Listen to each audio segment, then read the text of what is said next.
Years old na, parang kailan lang, nakita ko yung pictorial ka pa na you were pregnant. Oo, kay Mark yun. Sabi ko, Diba? Mark. Kasi nung kay Callie, because Callie's already a teenager, no? Hindi pa uso yun. That's a different story naman when diba you're ba? a So, teenager. I wanted to really capture that moment. Di ba, feeling ko kasi pagka ikaw babae, pagka magkakababy ka, parang feeling mo ganda mo Yeah. talaga.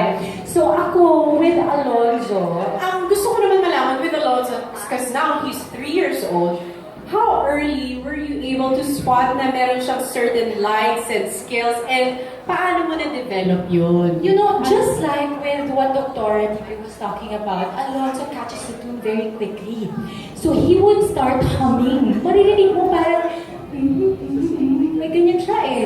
Tapos ang fingers niya, Tony, pag nasa car, parang nagtatap siya.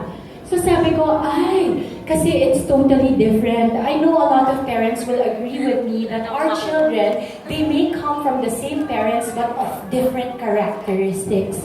And for Callie, she was more the very ultimately creative one, but very quiet. Like me, Tony. Very quiet. Bakit tawag-tawag? Like us. Yes. Buti na lang Quiet quiet tayo. tayo. Quiet type tayo. Oo, alam mo naman, like, Parang Mami maganda. Jackie, oo. Very quiet tayo, no? But ako talaga, nagulat ako kasi wala namang masyadong mahilig sa music sa amin sa pamilya. So, pwede pala yun. It will start from one of your children, and then so he would do that. And now, every time makarinig siya ng music, he likes to dance.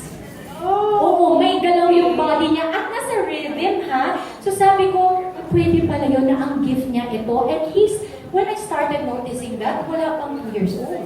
Wala pang 2 years old. Oo, parang habang naglalakad So what did you do?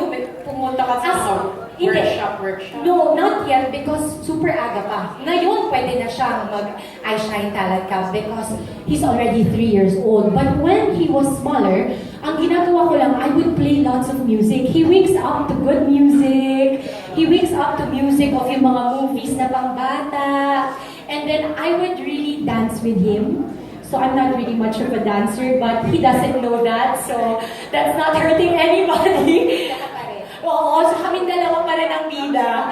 So, yun. Parang, that's how little... You encourage and you support. Yes. Oo, at saka, you're just by him. Yeah. Not really imposing, but more like encouraging na, oh, anak, it's okay to dance. It's okay to listen to music and enjoy music. You know, I read this in a book, and it really made an impact on me. That it says there, be careful when you talk to your children, because the way you talk to your children becomes their inner voice.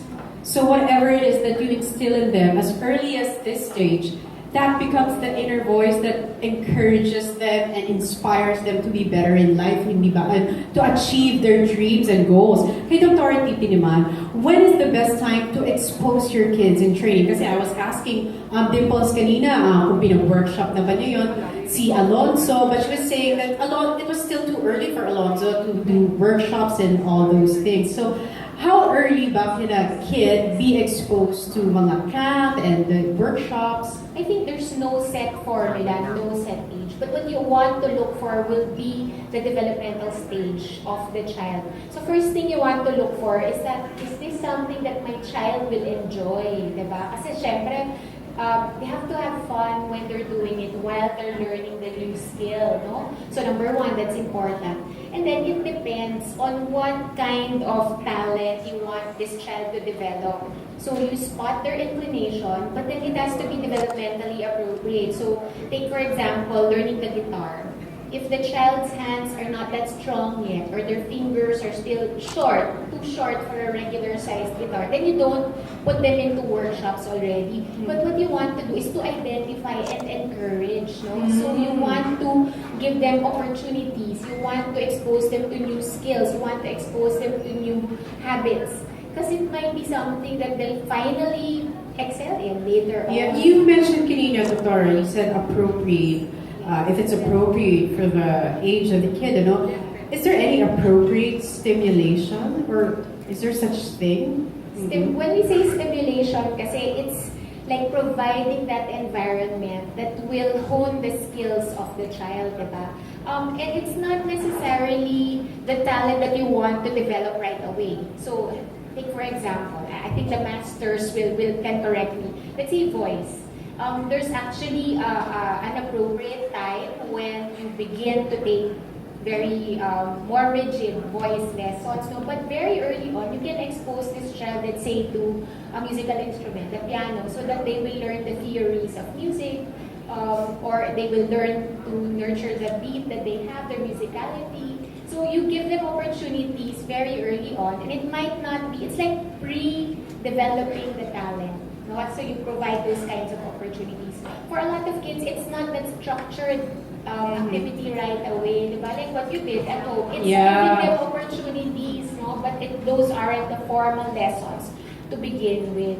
Mm-hmm. So, Ang first teachers talaga ng mga kids natin is the mothers, no? Because we're the first ones. And daddies also, hindi ba? The parents Magalit talaga. ang daddies pag hindi natin sila Okay, sinama. daddies kasama kayo. Oo.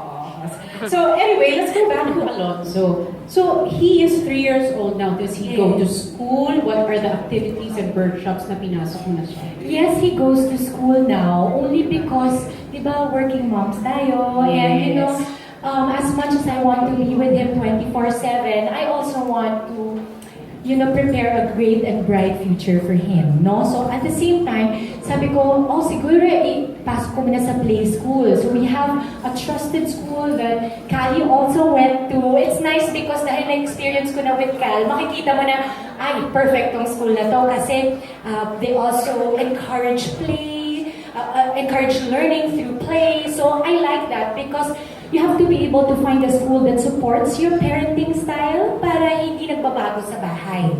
So ngayon, si Alonzo, pinasok ko half day, para mga 2 hours lang actually, para meron siyang nakakasalamuhang iba, and he gets to be, developed as a whole.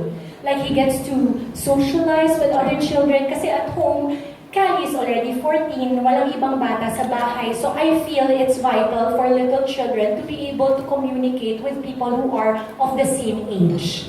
And at the same time, nung sa akin, nung inisip ko na mag-workshop si Alonzo, sakto because iShine is coming up with several workshops that he can join, and for sure he will really enjoy. I can already tell kay Teacher Jercel siya mapupunta kasi alam mo na yung bata, pagka-dance, oh my God, dancer siya. Minsan niyaya niya yung mga sinakuya, yung mga guards, ganyan, nagiyaya siya makipagsayawan. So I like that because he's unafraid to express himself. And that's what we parents always strive to, have with our children, is to never be afraid of learning and communicating themselves. I think it's also very important that mothers build the confidence of their kids, yeah. hindi ba, when it comes to supporting whatever it is that they want to do in life. Ako naman kay Miss Jo, ito. Miss Jo, okay. Miss